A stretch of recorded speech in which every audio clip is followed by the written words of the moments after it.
tous, il est midi 57 et vous écoutez Choupot sur le Delta FM 90.2. L'émission plus ou moins, aujourd'hui plus, 4 amis se posent, discutent et débattent entre eux sur des sujets aussi divers que les références dans Ready Player One. Je crois que j'ai déjà fait cette intro, c'est possible. Aujourd'hui, comme vous l'avez peut-être compris, c'est l'émission spéciale car nous avons une petite poignée de chroniqueurs qui hier sont allés au Poitiers Film Festival, donc typiquement nous, et afin de vous proposer une petite présentation de ce qu'on a vu et de vous proposer un débat sur ça. Nous écouterons donc Ilan parler en premier du film One Fucking Wish, suivi de Babouyou présenter le film Wet. Puis après une petite pause musicale bien méritée, on continuera avec Irène qui nous parlera du film Zooman, pour finir sur l'apothéose de notre séance, le film Fantasma Néon, pour, comme d'habitude, finir par un petit débat sur le comportement que doit avoir un spectateur devant un film. Bonjour tout le monde. Bonjour. Bonjour. Ça va? Comment qu'on va, ouais? Ok, ça va bien. Super bien. Waouh, l'ambiance de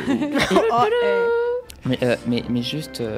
C'est quoi le Poitiers Film Festival? Mais dis-moi Lia, qu'est-ce que le Poitiers Film Festival? Mais très bonne question les amis. Qu'est-ce que le Poitiers Film Festival?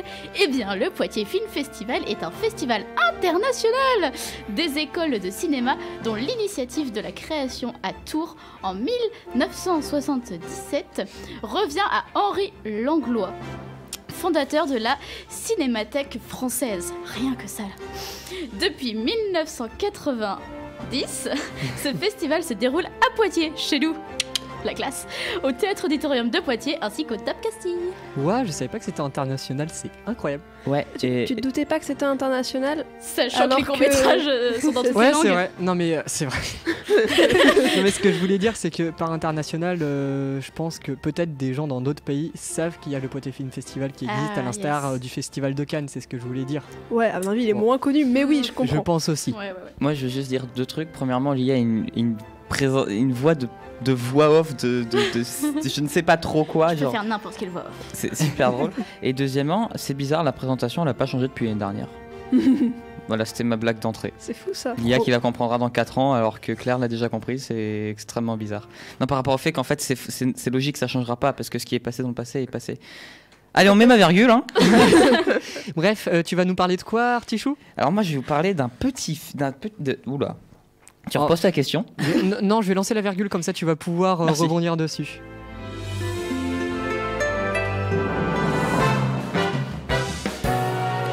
Ah mais quelle belle virgule.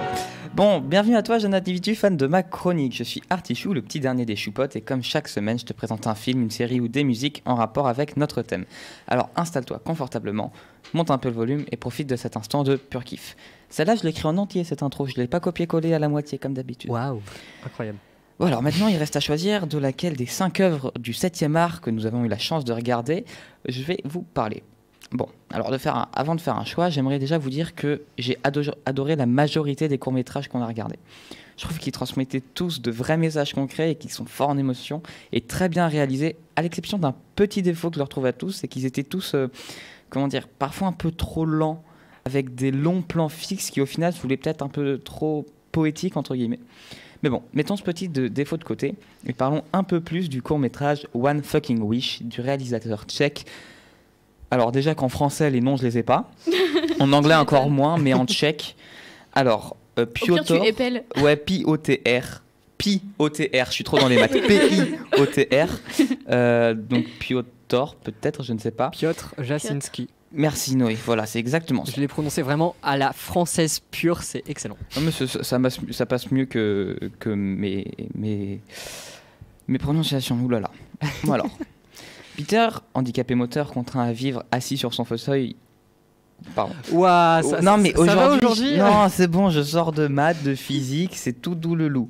Donc, je disais donc, Peter, handicapé moteur, contraint à vivre assis sur son fauteuil roulant, fête ses 18 ans. Seul avec son père, il peut difficilement voir. Putain, mais c'est ouf! Il peut difficilement voir pas sortir de leur petit appartement. Donc, Peter n'a pas forcément d'amis. Pas forcément vécu les sorties entre potes dans le centre, pas forcément vécu les premiers amours de primaire, collège ou lycée. Peter ne sait pas forcément fabriquer ses premières fois, pour citer Aldebert. Enfin, pas forcément. C'est pour ne pas dire pas du tout. C'est donc avec son père qu'il fera le traditionnel vœu avant de souffler les bougies. Il ferme les yeux, formule son souhait le plus cher, il pense fort, fort, très fort, et se lance. Il souffle du plus profond de son âme et il ouvre les yeux, mais Mais la flamme, elle brille encore. L'éclat et la chaleur qui se dégagent de ces 2 petites bougies est encore là. Comme s'il n'avait même pas le droit d'espérer. Comme s'il n'avait même pas le droit de rêver. Comme s'il n'avait même pas le droit de souhaiter. Gêné, son père lui dit de réessayer, mais c'est sans plus aucun espoir que Peter va officialiser ses 18 années sur Terre. Mais son téléphone retentit. Sa grand-mère qui l'appelle pour souhaiter un joyeux anniversaire, mais aussi lui souhaiter qu'il soit entouré de pléthore d'amis et que les filles se lèvent devant lui. Je vous laisse imaginer son ressenti face à ces quelques mots. Mais il ne se laisse pas abattre. Et ce soir, une fille qu'il a rencontrée sur Internet vient chez lui. Il ne sera pas seul. Il se prépare, se lave les dents, se rase, s'habille de ses plus beaux vêtements et enfin la sonnette retentit. Il ouvre la porte et elle est là. Enfin, mais elle ne semblait pas au courant de la situation de Peter. Mais c'est pas grave. Elle entre quand même et ils passent la soirée ensemble dans la chambre de Peter. Ça rigole, ça joue, ça se donne des petits défis sur des actions vérités. L'invité de notre jeune adulte va même essayer son fauteuil. Tout est parfait et Peter, il sourit. Il est heureux. C'est la délivrance après ces années à traduire ses amphis en espoir. Et c'est dans un moment de calme que Peter va devoir répondre à une question posée par sa nouvelle amie. Pourquoi on ne voit pas ton fauteuil sur tes photos ? Et c'est sur ces paroles que Peter décrochera son tout premier baiser. Il commence à fabriquer ses premières fois, même sa première fois. Et c'est dans l'euphorie de la situation qu'il voudra en bâtir plusieurs autres, dont la première fois. Mais elle le repousse, mais il réessaye. Elle s'oppose encore une fois, il l'abandonne pas et essaye de forcer son consentement. Il lui dit ou lui crie « C'est parce que je suis infirme, c'est ça ?» Mais c'est trop, c'est bien trop. Et la première claque est partie. Une claque remplie de gâteaux, mais la première claque quand même. Sa nouvelle amie vient de partir, sa belle soirée vient de s'effondrer, son esquisse de bonheur est effacée. Et même ses souhaits se sont envolés. Tout est parti, mais la colère, elle est bien là. Elle grandit, elle prend de la place de plus en plus, et il faut que ça sorte. Et c'est entraîné par la haine que Peter se hisse à sa fenêtre et hurle à qui veut bien l'entendre. Allez tous vous faire foutre. Bon, maintenant que j'ai résumé assez rapidement l'histoire, j'aimerais vous parler de mon ressenti. Et j'invite qui le veut à se joindre à mon débat et de mes pensées. Premièrement, ce court-métrage m'a beaucoup touché pour une raison qui m'est personnelle. Ma mère travaille avec une jeune enfant myopathe, donc pour ceux qui ne savent pas ce que c'est la myopathie, c'est une maladie génétique provoquant une dégénérescence progressive de l'ensemble des muscles de l'organisme. Bon, en d'autres termes, les personnes atteintes ne peuvent pas contracter leurs muscles, enfin de moins en moins au cours du temps. Et donc j'ai pas arrêté de penser à elle tout au long du visionnage, est-ce qu'elle peut penser et ressentir quand elle nous voit, nous, valides à la vie normale. Et deuxièmement, Peter a fait une énorme erreur. Ne pas respecter le consentement est une faute qui, si elle ne l'est pas, frôle la limite de l'impardonnable. Mais je ne peux pas m'empêcher de me mettre à sa place et de comprendre sa détresse. Attention, sa détresse et non son acte. Je ne défends pas du tout ce geste. Mais je comprends la détresse et le trop-plein qu'il a pu ressentir. Après, une autre vision qui est aussi possible, c'est qu'en effet, on pourrait aussi remettre en question l'explication que Peter a et la réaction qu'il a. Il dit que c'est parce qu'il est infirme. Mais on l'a vu tout au long de l'histoire, l'handicap de Peter n'a jamais été un problème pour elle. Donc axer la raison du refus sur cet aspect est discutable. Mais mon avis, je ne pense pas qu'on pourrait entièrement considérer cet avis et cette vision parce que juste on ne vit pas la situation de Peter ou de quelqu'un d'handicapé. Voilà, c'était très rapide. Voilà. Et pourtant, le but du film, c'est d'essayer de nous faire prendre conscience de la sensation que ça peut avoir, de la sensation de ce genre de vie. Ouais, mais on peut pas prendre conscience entièrement de tout parce que juste on le vit pas. Oui, même, mais en tout cas, ce que je veux dire par là, c'est que c'est génial avec le cinéma, c'est que ça peut essayer de nous faire mettre à la place de certaines personnes et donc de comprendre certaines situations. Bien sûr qu'on ne les vit pas, bien sûr qu'on ne saura jamais exactement ce que ça fait, mais c'est là toute la magie de l'art, c'est d'essayer de nous faire nous évader dans quelque chose d'autre. T'es sûr de vouloir repartir sur l'art ? Ah non, mais je suis sûr qu'on a le potentiel de le refaire une troisième fois et de dire encore une fois autre chose pour revenir. On l'a pas fait 2 fois, on l'a fait qu'une fois. Non, on l'a fait 2 fois. On l'a fait 2 fois. Là, On a eu un mini débat dessus. Ah oui, l'art et d'accord. Monsieur Barotin. Ah bah, L'art et j'aimerais bien. Non mais donc voilà, c'était le petit One Fucking Wish. Donc j'en ai parlé très rapidement, mais je l'ai adoré, juste justement ce fait qu'on voit la vie d'une personne handicapée moteur et de tout ce qu'elle peut ressentir, c'est magnifique. Moi j'ai bien aimé ce film aussi de par sa construction qui est assez vraiment, je la trouve, elle est si simple mais si bien maîtrisée. On passe par tellement d'étapes de façon si fluide que finalement... C'est rapide, ça- mais pas trop. Exactement. On a l'impression que ça dure pas longtemps alors que ça dure quand même un certain temps. Je connais pas... 13 minutes. Ouais, voilà, 13 minutes, ça commence à être un vrai court-métrage et pas un très court-métrage. ça se dit vraiment très court-métrage. Et donc, ce que je veux dire par là, c'est que même si l'histoire aurait duré des heures, je pense qu'avec ce talent de construction, ce talent de fluidité, on les aurait pas sentis passer les 2 heures. Je suis d'accord. Parce que sincèrement, c'est comme si le temps il s'était suspendu pendant un instant et que finalement, les 13 minutes, je savais pas si c'était 13, 1, 40, 50, 60, 70, pareil. etc. Enfin, j'en avais aucune idée parce que j'étais dans l'histoire, j'étais dans le court-métrage, j'étais presque dans la peau de ce personnage Complètement qui était en train de- absorbé. Ouais, c'est ça. Moi, c'est celui qui m'a le plus touché. Mais donc, juste pour quelques petits détails techniques, c'est fait par la Film and TV School of the Academy of Performing Arts de Prague, en République tchèque, du coup. Voilà, j'ai juste besoin de le préciser. Et c'est tout pour moi. Moi, j'ai beaucoup aimé. Voilà, je vous fais des bisous. Merci beaucoup. Malheureusement, on va devoir te dire au revoir à un moment dans l'émission. Ah oui. Tu vas devoir partir. J'ai mes obligations. Pour l'instant, tu restes un petit peu pour écouter la chronique. Je propose quelque chose avant. Ouais. Du coup, on l'a pas vraiment fait, mais j'aimerais bien avoir chacun un avis L'avis rapide sur, de ça peut être sur la chronique Dylan ou ça Ouais. peut être sur le film en général de tous nos chroniqueurs ici présents. Rapidement, vu qu'on est nombreux. Oui, Oui. rapidement. Je l'ai trouvé très émouvant et très désespéré. Et j'avais comment dire, énormément de peine et pas beaucoup d'espoir pour. C'est horrible de dire ça comme ça, mais pas beaucoup d'espoir pour lui, quoi. Il m'a fait beaucoup de peine et j'ai vraiment été agrippée à cette peine-là et voilà. Irène. Moi aussi, je trouvais ça triste, surtout qu'au début, il est tout seul pour son anniversaire. Genre, il y a vraiment personne, donc on voit vraiment qu'il a pas du tout d'amis. Et qu'après, au début, ça se passe bien avec la fille et que ça finisse mal. Bon, c'est un peu de sa faute aussi. Hein. mais voilà, oui, c'est vrai que c'était assez touchant. Mais son père était un peu bizarre.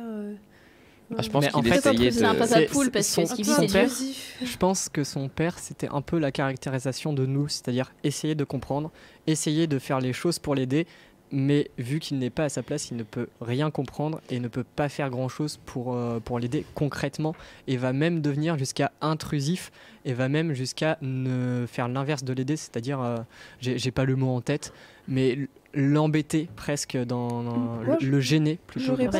J'aurais pas spécialement dit ça. Je suis d'accord avec tout ce que tu as dit, sauf le fait, la caractérisation de nous, entre guillemets. Pour moi, c'est Nous, juste... nous, ça veut dire les personnes, enfin les personnes... Spectateur.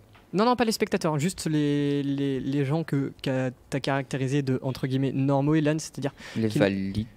Ouais, Oui. oui. Alors que, pour moi, je suis pas d'accord. Pour moi, c'est juste un père inquiet pour son fils, Ouais. Je suis qui d'accord. a besoin de... Qui veut le protéger en Voilà, fait. qui veut le protéger, donc par le biais qu'il va essayer de se mettre à sa place, parce que c'est Mhm. comme ça que, quand ton enfant a un... Je mets problème entre guillemets, parce que j'ai pas envie de chercher d'autres mots plus justes, mais voilà, je dis celui-là, Très général, quoi. voilà, très général. Je pense que le parent va essayer de le comprendre et de se mettre à sa place. Mais comme Ouais, n'importe souvent. qui d'entre guillemets normal, tu vois. Moi, je pense que c'est Non, c'est il y a plus la une notion de relation. normalité, c'est. Non, là, je pense Ouais. que la En relation fait, entre le père oui, et le fils, il y la avait notion de aucune- normalité n'est absolument pas exacte.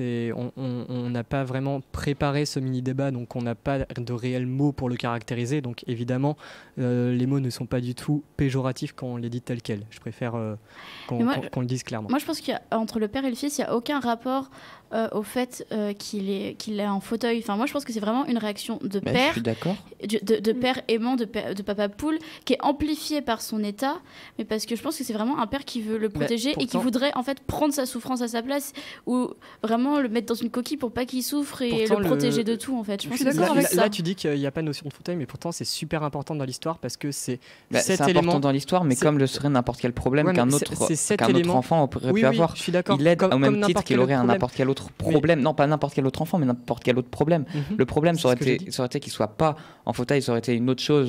J'ai pas Qu'il d'idée soit là. timide. Par exemple, voilà, ça aurait été la même chose. Mais donc ce que je veux dire dans l'histoire en tant que telle, donc le problème, donc ce qui est caractérisé par le fauteuil, faut pas l'éviter. Ce problème-là justement amplifie, comme tu l'as dit bien, Lia, ce père entre guillemets papa poule qui va essayer de comprendre et essayer de l'aider un maximum jusqu'à en devenir presque gênant dans l'histoire. Mais finalement, ça se reflète même sur son fils, Oui. ses actions, parce qu'à la fin, très clairement, quand la fille lui demande pourquoi tu n'as pas ton fauteuil sur toutes les photos, on comprend que le fait que le père soit tellement intrusif avec ce problème-là, que ça s'impacte sur lui. C'est-à-dire, il va nie, vouloir le oui. cacher. Alors, moi, je l'ai pas compris comme ça. Moi, je l'ai compris comme ça. Oui, non, mais pour Mais moi, en il faut fait, juste c'est- qu'on le prenne pour. Enfin, Oui, après, pour- t'as le pour moi, moment- Mais c'est juste en fait- le besoin que de se dire. Enfin, Tire, là, c'est comme une personne tout le qui, monde. voilà, clairement n'a pas confiance en Oui. elle. Ça se voit. D'où le fait qu'à la fin, elle dit mais c'est parce que je suis infirme que tu veux pas coucher avec moi. Alors que non, clairement, ça se voyait. Elle avait juste. Pas envie à ce moment-là. Ouais, voilà. Oui, mais en fait, Voilà. Et du coup, je Vas-y, vais termine. finir. Le fait qu'ils ne mettent pas des photos de son fauteuil, ça continue. Enfin, c'est dans la continuité de ça, c'est-à-dire que il a pas envie que son fauteuil soit un frein entre guillemets Il Ouais. rejette- à la Oui, rencontre. que ce soit- Il rejette que ce sa soit situation, normal. en fait. Voilà. Il Mais rejette moi, sa pour situation. moi, c'est pas un problème. C'est pas un problème de son père. pourtant, C'est son père qui prend les photos et c'est lui qui Exactement. zoome. c'est Et bon cadrage, en fait, parce qu'il est pas... Ah, C'est ouais. pourquoi on le rattache au père, c'est parce que Ok. c'est lui qui a pris la photo et donc le fils a fait le choix de mettre cette photo là où on ne voit pas le fauteuil sur son téléphone, donc ce qui veut dire que finalement la mentalité de son père qui a pris la photo Ouais, bon, après, s'impacte sur le fils Ça, c'est une analyse possible. On n'aura jamais le fin mot de l'histoire, Oui. on n'aura pas le réalisateur en face. oui Parce qu'on évidemment, n'a pas mais aussi même le avant, le après. C'est-à-dire que moi, instinctivement, j'aurais pu te dire aussi que 42. le fils ait pu lui dire non, enfin, le père a pris une photo avec le fauteuil, il lui a dit non, je veux pas qu'on voit le fauteuil. Tu vois, le fils aurait pu dire ça aussi. Ou ça alors aurait prendre été, une mais- photo mais ça normale. aurait été une histoire différente, c'est-à-dire Bah, c'est la ça, sauf finalité que- de l'histoire sauf que- aurait été différente. Sauf que là, on sait pas ce qui s'est passé avant. Ok, on voit le père prendre une photo, du coup, de mode photo d'anniversaire, où on voit pas le fauteuil, je crois, c'est ça. Exactement, c'est-à-dire Voilà. il demande, on le voit prendre le téléphone et il demande au fils de sourire pour prendre la photo et donc c'est le père qui fait le cadrage. Voilà. Sauf que peut-être qu'avant le film, avant ce passage-là, je vais à l'instant T. À l'instant T égale Alors, 0. Exactement. Je peux venir. Ouais. Euh, J'allais dire je préchote ce que tu vas dire. Bah, tu sais ce que je veux dire, c'est assez prévisible, mais voilà, peut-être que avant ce qui s'est passé, le fils lui a demandé non, mais je veux pas qu'on voit mon fauteuil sur les photos. tu Sauf vois. que quelque chose qui est très important dans le cinéma, tout ce qui est montré a une importance et tout ce qui n'est pas montré n'a aucune importance. Ce qui veut dire que si ça avait été montré, ça aurait eu une importance, mais ça n'est pas montré, donc ça n'a pas d'importance sur l'histoire, donc ce n'est pas le message que veut faire passer l'auteur. Sauf que chacun a son interprétation. Ok, Évidemment. non, je finis. Tu Ah non, parleras mais y a après. pas- C'était juste une question, mais c'est pas grave. Bah, tu la poseras après.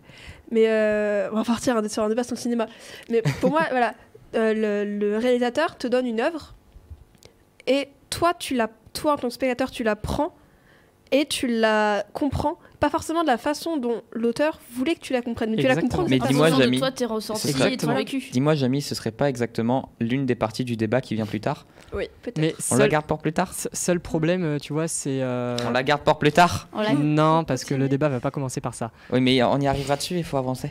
Tu notes ton idée sur un carnet et tu la ressors plus tard. Ah, je Sur un l'aurais post-it oublié. que t'as. Mais Je note l'aurais oublié, sur ce un- sera- noter sur un carnet pour pas oublier. Ce sera pas fluide. Ce sera pas fluide. Le but Mais de l'émission, si. c'est que ce soit fluide.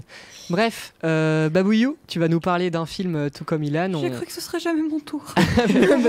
On dit merci à Claire et à moi-même pour avoir fait ce Attends, mini-débat. pour une fois que je parle. C'est si vrai. Tu te Ouais. clashes toute seule. Oui. J'ai de l'autodérision. T'en as pas assez des deux autres là pour te clasher. Tu t'en rajoutes. Je vois pas ce que tu veux dire. Moi, je propose qu'on écoute Babouillou nous parler de son petit film qu'on a plus ou moins apprécié. Je sais qu'on va avoir des petites choses à dire. Oui, ça c'est sûr.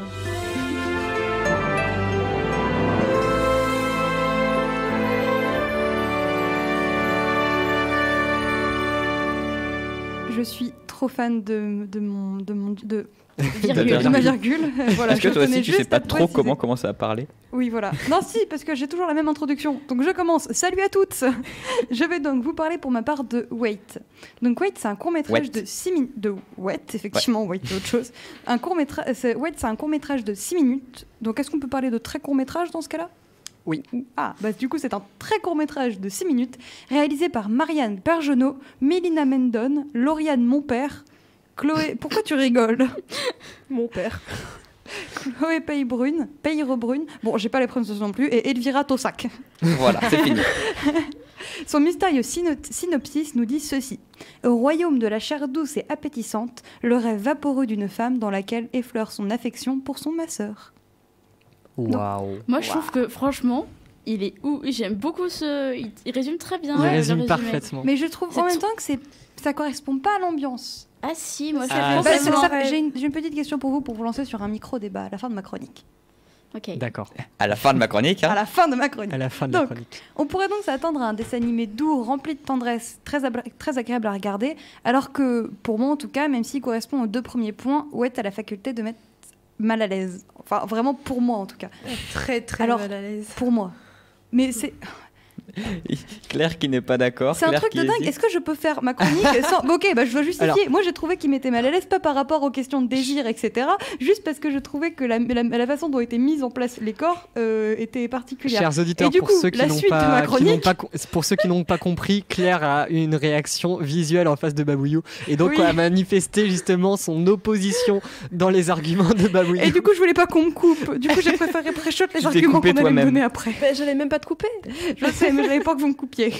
On reste stoïque, les Bon, autres du coup- chroniqueurs, on écoute Babouillou. Mais du coup, pourquoi est-ce que alors ça m'a mis mal à l'aise? Eh bien, déjà à cause des corps déformés des personnages.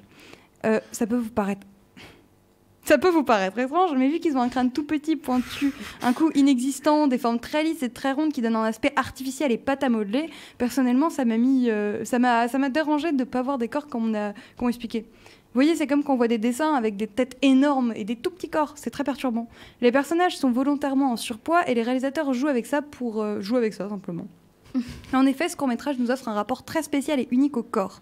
On sent le désir, le plaisir des personnages, mais un malaise pour moi s'est installé tout au long de la projection.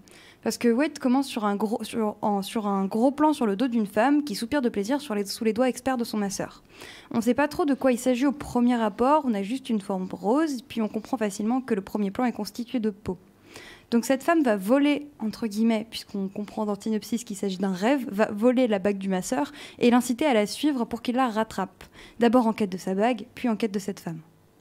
Donc le masseur circule dans des décors improbables et on passe de salons de repos et de massage à des endroits étranges, un peu glauques, avec des piliers étranges, très perturbants et qui n'ont pas vraiment de sens dans la façon dont ils s'enchaînent.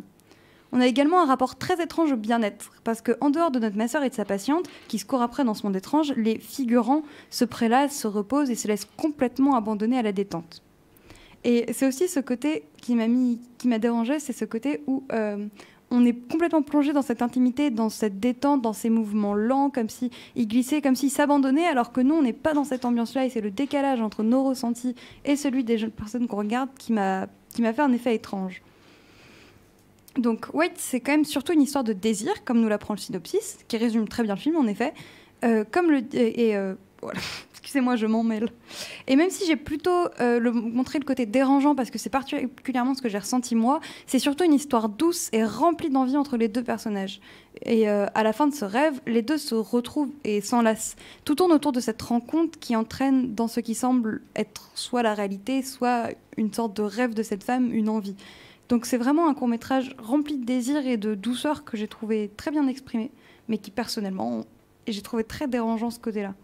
Donc corrigez-moi si on n'utilise pas ce terme pour les œuvres en dessin animé, mais j'ai trouvé la mise en scène. Ce n'est pas un dessin animé. C'est de l'animation 3D. C'est de l'animation 3D. Excusez-moi, je n'ai pas Pas de tous les termes souci. techniques. Est-ce qu'on peut quand même parler de mise en scène du coup ? Oui, bien sûr. D'accord. Bah, j'ai trouvé la mise en scène, l'ambiance particulière, le style décalé et dérangeant extrêmement bien utilisés. Ils nous permettent de nous plonger dans l'intimité des personnages et dans leur histoire, réelle ou imaginée, dans laquelle nous sommes immergés sans pouvoir se mettre réellement dans leur peau. Donc voilà, je suis très curieux de savoir votre avis et vos ressentis. Et parce Je peux que commencer. Oui. Alors, moi, ce film, sincèrement, sur le moment, je ne l'ai pas forcément apprécié. C'était ni apprécié, ni pas aimé. J'étais assez neutre devant. Mais par contre, j'ai trouvé sa façon, on va dire, entre guillemets, objectivement, même si l'objectivité, on l'a Et dit subjective. Exactement. Mais en tout cas, j'ai trouvé sa façon de montrer, comme tu l'as répété plusieurs fois, Babouillou, la tentation du plaisir, c'est-à-dire le masseur qui, au début, cherche sa bague, donc cherche un peu ce qui le relie à la réalité et ce qui l'empêche de, entre guillemets, s'évader. Ben, au fur et à mesure, justement, il va abandonner cette recherche de la bague et donc va rechercher plutôt la femme et donc va rechercher le désir et va y succomber. Et on le voit, je crois, à la fin quand il tombe dans les corps et tout, c'est vraiment la caractérisation du désir auquel il succombe. Et y a même au fur et à mesure, il se déshabille. Exactement, etc., c'est ça. il y a tout ça. Le passage où il se déshabille, c'est même en fait, il succombe à un autre désir, c'est le désir juste de se laisser aller. Parce qu'il est censé être masseur dans son métier, c'est-à-dire bien carré. Ouais. Et finalement, petit à petit, il devient comme ses clients. Donc, il se laisse au désir de se laisser aller, un peu comme la nature humaine, c'est-à-dire au lieu de travailler, on va se laisser tenter au désir de juste se poser dans son lit et de rien faire. C'est à peu près la même chose. Donc voilà. T'as enchaîné des mots, ça a duré longtemps, j'ai compris la moitié. En gros, juste désir. Voilà. Ouais. Succomber au désir. Ouais. Moi, j'ai beaucoup. Il y a plein de plans que j'ai beaucoup aimés. Celui où tu dis qu'il y avait les grandes poutres là, Les piliers. les piliers avec la fumée. Ça, j'ai trouvé ça. Enfin, j'aime Hammam, bien. ouais. Dans le hammam, ça fait effet un peu. Ça. Ouais, C'est ça un fait hammam. effet antique un peu, je trouve, les colonnes romaines, etc. Enfin, ça, j'aime bien. En plus, avec le jeu de la fumée qui est hyper intéressant dans la texture, les matières. Et ce que j'aimais bien aussi, c'est que les corps, on avait l'impression qu'en fait, c'était des paysages, qu'on pouvait Oui. avoir Oui. l'impression que c'était des dunes de sable, des choses comme ça. Et il y avait des plans comme ça que j'aimais beaucoup. Après, moi, quand je l'ai regardé, la première. Pendant le visionnage, j'étais très gênée aussi. C'était assez perturbant. Mais en fait, je pense que c'est aussi dû à, comme l'a dit Babouliou, à la constitution des corps qui sont, en plus d'avoir un design très particulier, ont une peau extrêmement lisse, Oui. par exemple. Ouais, Et donc, c'est très la- pâte à modeler, très comme tu l'as dit. artificiel. Moi, je dirais pas pâte à modeler parce que la pâte à modeler, je trouve ça vivant. J'aurais plus dit plastique. Tu vois. Moi, je dirais Plastique plus- et silicone. Moi, je dirais plus que ça vient du fait que C'est les on bruits. a l'habitude de voir des corps parfaits dans toutes les images qu'on a au quotidien. Ou alors des corps. Non, je suis pas d'accord. C'est surtout pas les bruits d'accord. qui sont malaisants. Majoritairement, on n'a pas en visu des corps avec beaucoup de chair, beaucoup de formes, de bourrelets, etc. Même là, il faisait des vergetures. Oui, mais Et- c'est pas ça personnellement qui m'a dérangé, c'est plus le côté toujours très. L'aspect Comment de la peau. expliquer Non, l'aspect de la peau, je trouve ça très étrange Très- parce que c'est très pas du silicone. tout comme nous on a Oui. réellement, c'était beaucoup plus lisse, Sauf beaucoup moins le mat. premier plan, ils avaient fait les grains de Oui, beauté et ça tout. par contre, Là, on- j'ai trouvé ça trop beau. Ouais. Mais c'est plus le côté. Je sais pas pourquoi ça me met toujours mal à l'aise de voir des gens s'abandonner et se détendre, etc. Et c'est vraiment ce côté-là où c'est. Mais ça m'a. J'avais Ouais, l'impression c'est que ça. les corps fondaient, je sais pas, vous voyez ce que je veux dire Je suis totalement Et c'est un d'accord. truc qui peut me donner la même impression dans des Voilà. films, mais c'est que là, le côté dessin. Je sais pas vous, c'est ça m'a juste mon fait. impression. Ça m'a fait penser un peu à Mais en Wall-E. fait, on la remet pas en question, on parle juste de nous. Ça m'a un peu fait penser à Wall-E, ce truc, c'est-à-dire que Ouais. Wall-E, des humains ont quitté la Terre pour aller dans l'espace à cause des problèmes terrestres, et donc ils vivent toute la journée allongés sur un banc qui les emmène un peu partout, et ils boivent des repas qui sont liquéfiés, donc c'est-à-dire ils font aucune activité sportive. Donc finalement leur morphologie change pour avoir des toutes petites jambes, des très grosses têtes, une corpulence énorme. Et donc finalement, j'ai retrouvé un peu de ça dans ce court-métrage qui parle probablement aussi de la non-activité et de se laisser aller dans l'inverse du surmenage. Vous voyez, le sur-laisser-aller. Ouais. Alors, du coup, moi, là, j'ai envie de donner mon avis un peu inverse, dans le sens où je pense que je vais avoir beaucoup d'avis inverses. Désolé, je t'ai coupé un peu, Lia. Va continuer, je reprendrai après. Où en fait, moi, ça m'a pas tellement gênée. J'ai trouvé ça Moi non plus. étrange, dans le sens où, là-dessus, je suis d'accord avec vous. Mais c'est Mais c'est un peu de l'abstraction aussi. Bah, c'est ça, c'est qu'en fait, moi, le seul truc que j'ai trouvé étrange, c'est tout ce qui est enchaînement de plans, de formes de formes qui se déforment, qui changent, qui se mélangent. Ça, j'ai adoré. De toute façon, visuellement, je l'ai beaucoup aimé. Et j'ai juste trouvé ça étrange. Dans mon cerveau, je me suis dit, mais qu'est-ce qu'il a fumé, qu'est-ce qu'ils ont fumé ensemble pour créer un truc comme ça. Et, Généralement, c'est des hérissons. c'est des Ou la hérissons, ouais. moquette. Ou la moquette, ou les deux. Des hérissons à la moquette. Ou de la moquette au hérisson. Et par contre, j'ai pas. Ça En m'a poil de hérisson. La moquette en poil On de part hérisson. loin. Par contre, ça m'a pas gêné ou j'ai pas ressenti un sentiment de malaise plus que ça. Parce que. Et toi, t'étais très focalisée sur la musicalité. Oui, du film. et c'est ça, c'est ce que je voulais en venir aussi, j'ai un peu oublié, mais c'est ce que je voulais dire. Je trouvais que ce film était très musical, entre l'anneau qui roule et qui fait des ding ding ding, et donc où Donc du coup, on suit un peu le ding-ding-ding à chaque fois qu'on revoit l'anneau. Et pareil, la musicalité, le son de l'eau, des clapotis, le soin. Et moi, mes oreilles ont particulièrement aimé ce court-métrage. Alors, est-ce que je peux intervenir? Vas-y. Oui, bien Ok. sûr. En fait, moi, au début, je crois que j'avais pas lu les synopsis, donc je me disais, mais c'est bizarre, je comprends pas trop le sens et tout. Et après, je me suis dit, ah oui, ça ressemble vachement à un rêve. Et en fait, on voit vraiment comme les rêves qu'on fait, ça n'a aucun sens. Ça part sur un truc, ensuite, il se met à sauter sur des bonhommes Dans l'eau, là, qui Enfin, flotte, ouais. Vraiment, ça n'a aucun sens, mais ça illustre bien nos rêves au final. Et après, le fait que ce soit malaisant, moi, c'était pas du tout par rapport aux images. Enfin, pas que ça. C'était surtout les bruits. Genre, ça commence par une dame qui est genre ah et tout. Et à la fin, ça finit aussi par ça. Mais en soi, la forme des personnages, ça m'a pas du tout mis mal à l'aise. C'était vraiment le bruit et l'histoire en soi qui m'a mis mal à l'aise. Bah, Ouais, on peut- le thème du plaisir et du laisser aller, en c'est fait, on assez, peut relever Je pense que c'est quelque surtout chose. rentrer dans l'intimité. Ouais. Et en fait, il y a en même temps une immense intimité dans ce court-métrage et une intimité qui est presque absente Ouais. parce que c'est l'intimité forcément est due au rapport au corps, au rapport aussi à la sexualité, au rapport justement au désir. Et finalement, tout ce rapport-là est rassemblé dans un endroit où il y a énormément de monde, où il y a plein de monde qui se laisse aller. Donc, ce qui veut dire que cet intime n'est finalement pas intime parce qu'il est partagé par plein de personnes. Donc, je pense que c'est aussi ce contraste qui peut mettre mal à l'aise. Parce que d'habitude, ça me gêne pas du tout, ce genre de choses. Mais là. Et tu voulais Ouais, moi je voulais juste dire qu'on peut relever quelque chose, c'est que tout le monde a été à sa façon perturbé, pas dérangé négativement, etc., mais juste perturbé ou c'était pas habituel, sans que ce soit négatif, hein. Juste c'était pas habituel dans la vision de ce court-métrage. Voilà. Ouais. Donc je pense qu'ils ont quand même réussi leur effet Alors, oui, Parce voulaient. que c'est de l'abstraction. C'est à la limite de l'abstraction dans le cinéma. Et donc, on n'en voit pas souvent des films abstraits parce qu'on est tous à peu près très grand public. On va voir des choses très grand public et rentrer moins dans les films d'auteur. Et j'en parlerai plus en détail dans le débat parce que c'est l'un des sujets du débat et j'y tiens. On verra ça tout à l'heure. Est-ce que ça vous dirait une pause musicale, sauf si vous avez encore des choses à dire sur ce Non, moi court-métrage? je dis que la pause musicale c'est bien. Moi je peux juste dire un dernier truc parce que j'ai pas encore exprimé mon Bah, avis. c'est le dernier truc que tu diras de l'émission parce que après tu vas Et devoir après je t'en vais aller. partir, donc Malheureusement, voilà. tu nous Donc, quittes, Chilad. Ah, je sais, c'est triste. Non, tout ce que je veux dire, c'est que moi aussi, dans ma façon, j'étais perturbé. Et bon, j'ai pas votre capacité d'analyse, etc. J'ai un cerveau qui est très mathématique. Donc, Alors, j'étais c'est pas pas allé vrai, aussi Ilan. loin. Non, c'est On, pas on- vrai. on en Non, mais discutera en capacité privé. mais d'analyse Non, de même- ce genre de truc, c'est c'est pas- là c'est où vous pas m'avez ouvert une voie que voilà, je n'avais pas vue. C'est-à-dire que j'avais mon petit truc, mais j'avais pas tout ce que vous avez dit. Et franchement, je trouve que c'est hyper intéressant. Mais comme tout le monde, j'ai été perturbé par plein de trucs, mais sans que ce soit négatif. Et je voulais vraiment le souligner, c'est que on peut avoir des œuvres, parce que je sais que dans la salle, il y avait beaucoup de réactions de « Ah, c'est quoi ça ?» de rire, etc. On en parlera dans le débat, c'est pour Oui, ça que je je voulais sais. pas développer. Mais qu'on peut avoir ce genre de film, ouais, mais je serai pas là pour le débat. On peut avoir ce C'est genre vrai. de film et d'œuvres en général, hein, et d'être perturbé sans que ce soit négatif. Voilà. Sur ce, Exactement. Et ça fait toujours Être du bien d'être perturbé, c'est dérangé pas parce que forcément négatif. ça nous ouvre un nouveau regard ou un nouveau champ de possibilités. exactement, quand on il est faut dérangé. sortir de sa zone de confort. Ouais. Voilà. Anyway. Merci beaucoup pour Et je vous dis ce bisous, petit bisous. débat. Bisous. Bisous. Je vais te laisser partir durant la pause musicale qui va être en lien avec notre dernière chronique du jour. Mais avant ça, il y aura encore la chronique de Irène et de Lia à écouter. On se dit à dans exactement 4 minutes 41. À tout à l'heure. Salut.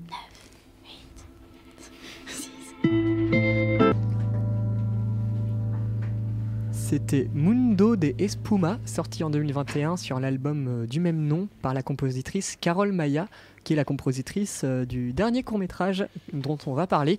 Mais avant ça, il nous reste encore 2 courts-métrages à aborder, notamment celui de Lia, enfin pas celui de Lia, celui dont Lia va nous parler tout de suite.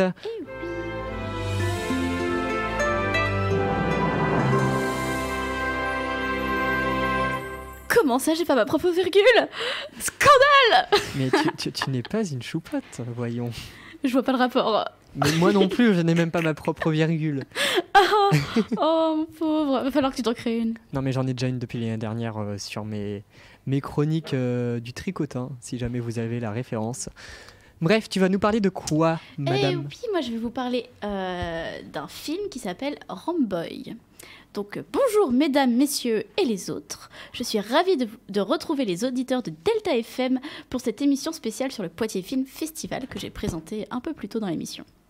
Donc hier, soit le mardi 29 novembre 2022, nous, l'équipe, nous sommes allés au Poitiers Film Festival, tels des aventuriers dans la jungle, pour voir 5 courts-métrages. Et oui, 5 courts-métrages en version originale, suivi d'une rencontre avec le réalisateur de l'un d'entre eux. Mais cette partie, je la laisse à mes coéquipiers qui sont concernés. Moi, je vais vous parler du premier court-métrage que nous avons vu, qui est Ramboy. Ramboy est un court-métrage documentaire de Mathias Joulaud, J-O-U-L-A-U-D. Désolée pour écorcher les noms. Mathias Joulaud et Lucien Roux. Voilà, et Lucien Roux, qui se déroule, attention, moment agence de voyage activée, qui se déroule donc en Suisse, sur une île d'Achille, tout à l'est de la côte irlandaise, pour être précis. Comme ça, si vous voulez y aller, parce que les décors, les paysages étaient magnifiques, vous avez la localisation précise. Donc, revenons-en à nos moutons. Et c'est le cas de le dire. Oh, elle est bien trouvée. Très bien trouvée. Je vais vous lire la petite présentation du court-métrage documentaire qui était présente sur la plaquette. Tandis que Sian espère passer ses vacances d'été à jouer au foot avec ses amis, son grand-père, Martin, y voit le moment opportun pour l'introduire au travail à la ferme. Non, Noé. En fait, ce court-métrage montre l'évolution du jeune Sian dans le monde de l'élevage ainsi que sa relation avec son grand-père. Donc le grand-père est un éleveur de moutons. Revenons-en à nos moutons, voilà, ça y est, vous comprenez. Qui l'utilise pour sa laine, enfin pour leur laine et pour la viande. Je vous avoue que je ne vais pas vraiment parler de cet aspect-là du court-métrage, donc sur le travail du grand-père, la condition animale, etc. Je laisserai les autres intervenir là-dessus après ma chronique. Moi, je préfère donc laisser les autres en parler. Et moi, je vais plutôt me pencher sur la dimension générationnelle et d'amour universel de ce court-métrage. Donc, c'est la partie qui m'a le plus touchée et avec laquelle je suis la plus en accord. Donc, ce que j'ai beaucoup aimé, donc, c'est la relation entre le petit-fils et le grand-père, ainsi que l'évolution de l'apprentissage de Sian. Au début du documentaire, on voit que Sian débute dans l'apprentissage de ce métier, qu'il a du mal et son grand-père est assez dur avec lui. Enfin, en fait, je ne dirais pas qu'il est dur, mais exigeant. Il lui montre comment faire, il lui explique. Sian n'y arrive pas tout de suite, a du mal, mais il persévère. Le grand-père veut que son petit-fils apprenne correctement et qu'il soit rigoureux. Pour moi, le sujet ici est la transmission de savoir et le partage intergénérationnel. On y voit l'envie et le plaisir des deux générations de partager un moment ensemble et d'apprendre l'un de l'autre, même si le grand-père ne veut pas l'avouer. Et même les fois où le grand-père de Sian peut être strict avec lui, on voit toujours le plaisir, la fierté et l'amour pour son petit-fils dans ses yeux. Et ça, je trouve ça magnifique. Il y a eu beaucoup de plans très rapprochés dans ce film. Et les plans, du coup, sur le visage du grand-père, on voyait tout l'émerveillement devant l'apprentissage de son petit-fils, toute la fierté et tout l'amour qu'il pouvait éprouver pour lui. Je trouve ça magnifique d'avoir réussi à faire paraître cette fierté et cet amour donc d'un grand-père. À la fin du court-métrage, on voit Sian réaliser les gestes que son grand-père lui a appris et il le fait seul et parfaitement. À présent, il y arrive. Même le chien s'est mis à lui obéir. Voir cette évolution et l'acquisition d'un savoir-faire en perdition qui est traditionnellement transmis de génération en génération est très touchant. Donc si je ne devais retenir qu'une chose, c'est bien cette relation entre un grand-père et son petit-fils, ainsi que la fierté lisible et débordante dans les yeux d'un grand-père. Il est vrai que c'est l'un des thèmes le plus abordés de ce court-métrage, la relation entre les deux. Et comme tu l'as dit, le côté intergénérationnel. Et faut savoir que à la fin du court-métrage, au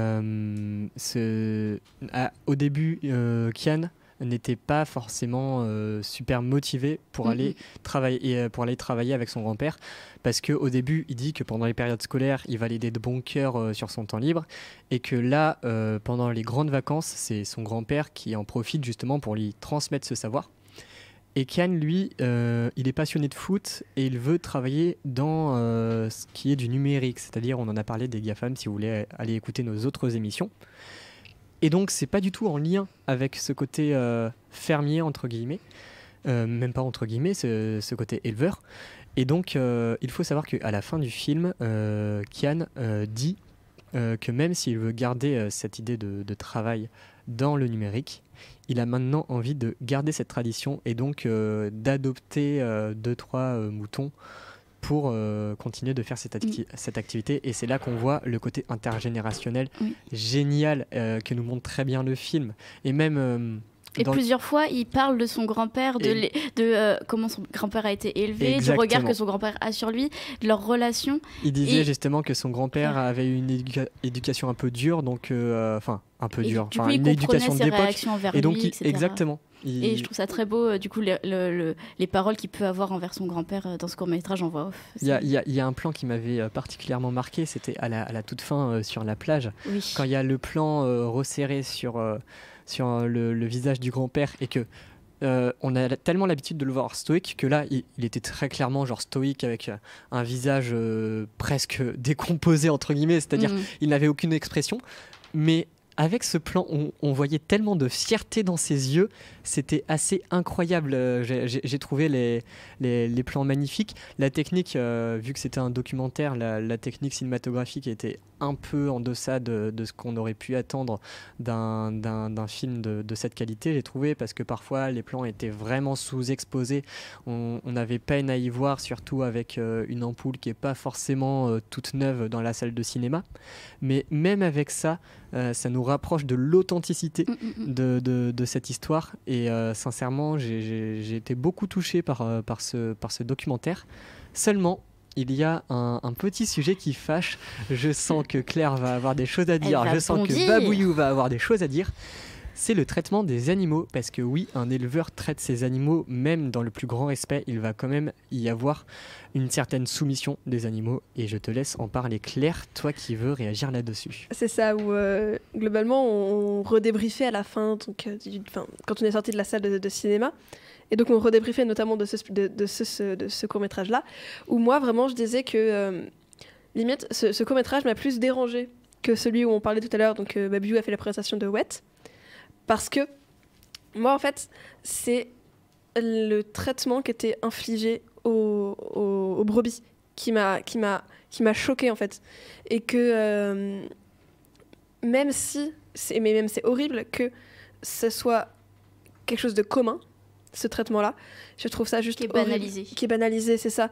Où en fait, on voit toutes les brebis qui sont entassées. Voilà, t'as une dizaine de brebis qui sont entassées dans 2 mètres carrés.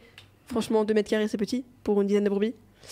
Quand elles doivent dormir, parce qu'en soi, elles sont la plupart du temps. Voilà, elles sont souvent dehors. Voilà, on va pas se mentir, ça c'était chouette. C'était agréable de voir les brebis gambader comme ça, oui, dans l'herbe, dans les montagnes, dans les prairies. Tu peux refaire gambader oui avec le petit bonbon. Oui. Rediffusion YouTube, regardez tout de suite, c'est incroyable. Mais voilà, c'est ça, je trouve très vraiment. Ça m'a vraiment touché le fait que, pareil, elle devait. Enfin, il y a un plan où elles mangeaient, elles avaient. Comme dans les granges, comme ça, ou je sais pas si c'était des granges, mais où vraiment elles avaient la tête entre des barreaux et elles devaient manger des granulés qu'on leur donnait. Pareil, quand ils lui coupent les... Justement, je voulais parler du coupage de cornes. Je peux en parler ?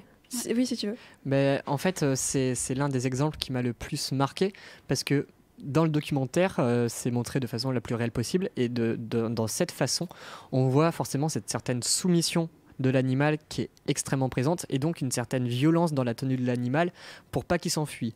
Mais c'est un acte nécessaire pour pas tuer l'animal, parce que les béliers, exactement, les béliers, il faut savoir que des animaux qui ont des cornes, leurs cornes poussent tellement que parfois ça les blesse en poussant à l'intérieur de leur corps. Donc forcément cette activité, c'est pas le mot que je recherchais, mais cette pratique, merci, qui est de couper les cornes, est nécessaire pour la survie de l'animal. Donc c'est en même temps, c'est fait d'une façon où on soumet l'animal, où on lui instaure un certain stress, mais en même temps c'est nécessaire pour sa survie. Donc faut trouver le juste milieu. Est-ce qu'il n'y a pas d'autres façons de faire Je ne sais pas, je ne suis pas spécialiste du sujet. Après, moi, le fait que cette scène, je n'ai pas pu la regarder enfin, vraiment pas du tout, c'est qu'en plus de ça, c'est que c'est mon personnel, je déteste la sensation de la scie qui coupait. C'est une sensation que je déteste ça. Vraiment, que ça soit sur du bois ou En sur plus, des cordes. c'était montré de façon très réelle, donc Voilà. le montage était fait de façon à ce qu'on ait l'impression De qu'on soit pendant proximité, 30 vraiment. minutes en train d'essayer de couper des cornes. Voilà. Moi, Un animal. en fait, j'ai pas pu regarder parce que j'avais trop peur qu'il dérape.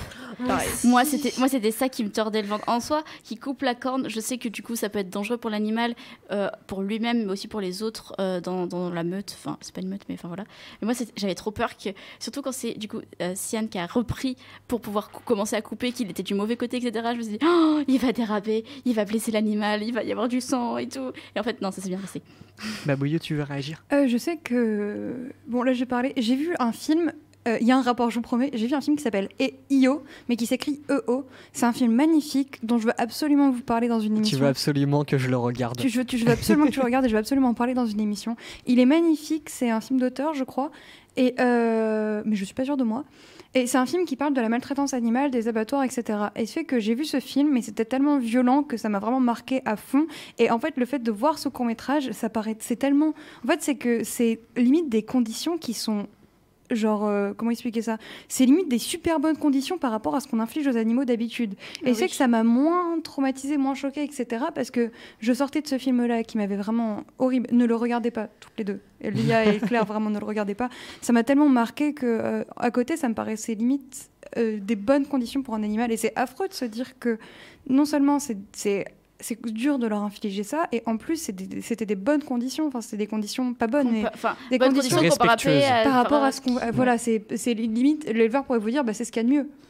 C'est Donc, des conditions respectueuses, un minimum de l'animal. Voilà. Et Moi, je pense qu'après, le film que j'ai présenté, on pourra faire aussi le débat sur la condition animale. Ouais. Mais avant, bien sûr. j'aimerais rebondir sur un truc que tu as dit aussi au début, Noé.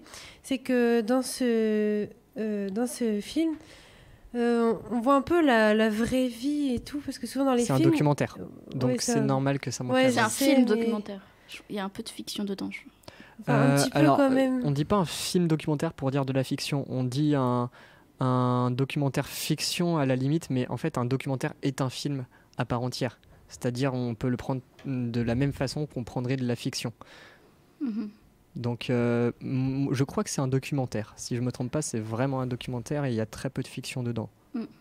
Je me trompe peut-être, mais c'est plausible. Tu disais donc, Irène? Du coup, je savais pas que c'était un... Enfin, je trouvais vraiment que ça ressemblait à un documentaire, mais j'étais pas sûre, mais voilà. Si, c'est un documentaire. Ok. On le voit notamment Ouais. du fait que c'est le truc qui m'a dit c'est un documentaire. Après, j'ai vérifié, oui, c'est bien un documentaire. Mhm. Mais dans le générique, on voit que le personnage de Kian et le personnage de Martine sont pas des personnages. Ils s'appellent vraiment comme ça dans la vie réelle. Donc, Après, il y a des acteurs qui ont le même prénom dans un film que dans leur vraie vie. oui, je sais, mais c'était un peu l'indice qui m'a Ouais. dirigé vers le documentaire et aussi la façon dont c'est tourné, bien sûr. Voilà. Ouais, c'était beau de voir le papy qui, même s'il essaie d'être sévère, en fait, à chaque fois qu'il lui fait une remarque, genre on voit quand même qu'il a un petit sourire, qu'il Dans est ses yeux, ouais. content de lui, même s'il lui dit là, c'est pas bien, faut que ce soit parfait, parce qu'il y a des gens qui vérifient vraiment. au Oui, niveau quand Sian il sanitaire, essaye de négocier là. Ouais. Et lui, il est mais j'en ai marre un peu. Enfin, il a pas envie de faire trop d'efforts non plus au début. Et puis, même si l'anglais est toujours un petit air content, Malicieux. malicieux, ouais. On voit que c'est quand même c'est une super bonne personne qui est super gentille et tout. Et on voit vraiment aussi que du coup c'est un documentaire et tout, parce que il y a pas genre énormément de dialogue. C'est vrai que dans la vraie vie au travail, on n'est pas tous en train de parler, quoi. Faut bosser. Enfin voilà. Je vais en profiter pour lâcher une petite référence d'un film que je n'ai pas vu, étonnamment, mais qu'on m'a fortement conseillé, donc je vous partage ce conseil. C'est un conseil de mon professeur de philosophie qui nous a conseillé de voir le film Gorge, cœur, ventre, c'est le titre, qui parle je vous lis le synopsis de 2 phrases. C'est un jeune qui est embauché dans un abattoir afin de conduire les bêtes à la mort. Et donc il découvre en compagnie de son chien un univers effrayant, et apparemment ce film qui est sorti en 2016 et réalisé par Maud Alpi est filmé du point de vue du chien. C'est ce que j'ai entendu dire de mon professeur de philosophie, et donc qui rend justement la vision très intéressante. Ce qui veut dire qu'on voit vraiment à chaque fois du point de vue d'un animal ce qui se passe pour les animaux. Voilà. Si vous avez le cœur assez accroché pour le voir, parce que je pense qu'il a l'air pas très facile à regarder. C'est moi, ce court-métrage m'a choqué, c'est pas une bonne idée que j'aille voir des courts-métrages. C'est un documentaire aussi. Ouais. Et donc c'est très important aussi cet élément que je voulais dire. Même si c'est un documentaire, il y a quand même, même s'il y a une vision de montrer à la réalité et d'information presque journalistique, il y a quand même une vision artistique derrière. Il ne faut pas oublier qu'un documentaire, avant tout, c'est un film. Et donc n'hésitez pas à aller voir des documentaires, n'hésitez pas à vraiment vous y intéresser, parce que je sais qu'il y en a beaucoup qui vont se dire c'est un documentaire, ça va être chiant, ça va être long. Non, c'est pas ce que vous voyez à la télé, c'est pas des reportages, ce n'est pas la même chose. Un documentaire est un vrai film construit avec un montage, un réalisateur derrière, avec une vraie vision artistique. Et donc forcément, ils vont essayer de capter l'auditeur et de ne pas faire en sorte qu'il s'endorme devant. Voilà, ça va pas être une heure de film sur la vie d'un lama dans les Alpes, etc. Non, mais ils peuvent très bien faire une heure de film sur la vie d'un lama dans les Alpes. Mais peu importe le sujet, on peut arriver à faire des choses magnifiques. Mais c'est juste que faut vraiment pas se dire je vais m'embêter dedans. Non, allez-y. Même si c'est juste pour vous divertir, il y a aucun problème. Des documentaires, c'est comme un film de fiction. Moi, je prends la chose comme elle est dans l'autre. D'ailleurs, l'année dernière, donc au Poitiers Film Festival également, on avait vu un documentaire aussi, donc adolescente, qui est passé à la télé il y a quelques semaines. Je ne sais plus sur quelle chaîne, mais qui est passé à la télé, et je vous le conseille. Et je vous conseille aussi d'écouter l'émission de l'année dernière où on en parle, un documentaire qui est absolument génial, vraiment, allez le voir. L'année dernière, c'était pas une émission Choupot, c'était une émission spéciale Poitiers Film Festival qu'on avait enregistrée là-bas. Ouais, en direct, avec les enceintes qui retransmettaient en direct dans le lieu. C'était fou. Et j'avais... j'avais aussi utilisé d'autres jingles et virgules que j'ai encore sur le PC. Et donc, c'est toi qui les avais créés ? Ouais. Faudra que tu la fasses réécouter. Tu te poses encore la question de si c'est Noé qui crée les jingles et les virgules qu'il utilise ? Non, mais oui. Non, tu te poses encore la question de si c'est Noé qui crée les musiques qu'il utilise ? Oui, bon, voilà. Moi, je vous propose une chose, c'est qu'on écoute Irène nous parler du prochain film et de la condition animale. Tu vas nous détailler ça en détail. C'est un pléonasme, allez, on y va.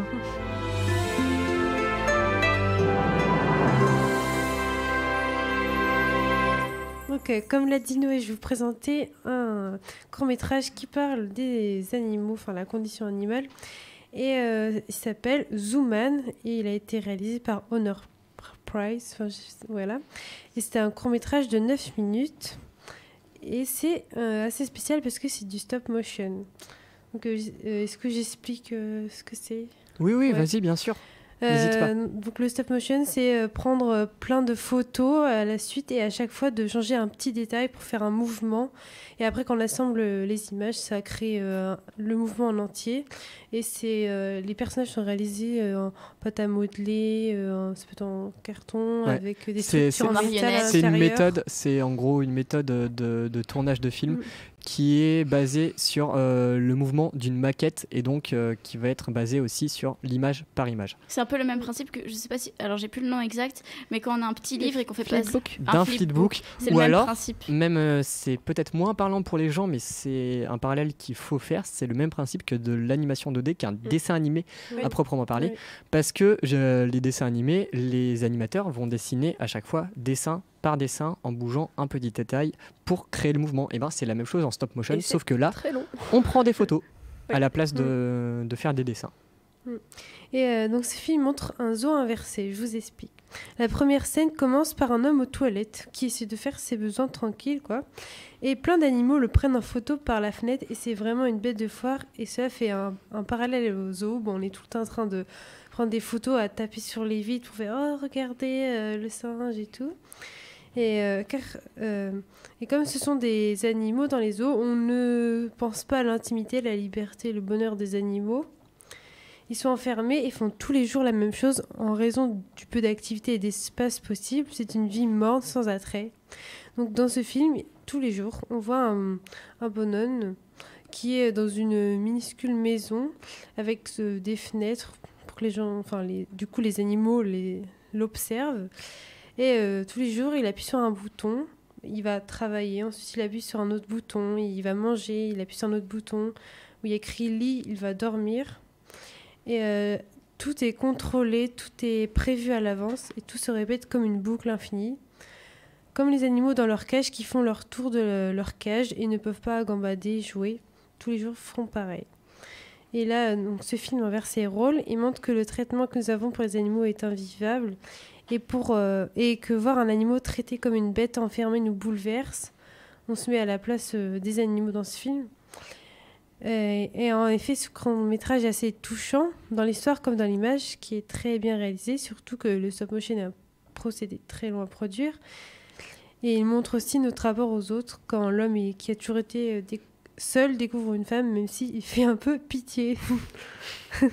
Voilà, vous en pensez quoi de Justement, sur ce dernier point de l'homme qui rencontre une femme à la fin, en gros, l'homme qui était pris comme étant une bête de foire, oui, très clairement une bête de foire, pour les autres animaux, c'est-à-dire c'est la satire de notre société, c'est l'inverse, comme un peu dans la planète des singes, les animaux ont pris le contrôle de notre univers, et nous, on est derrière les barreaux pour les divertir.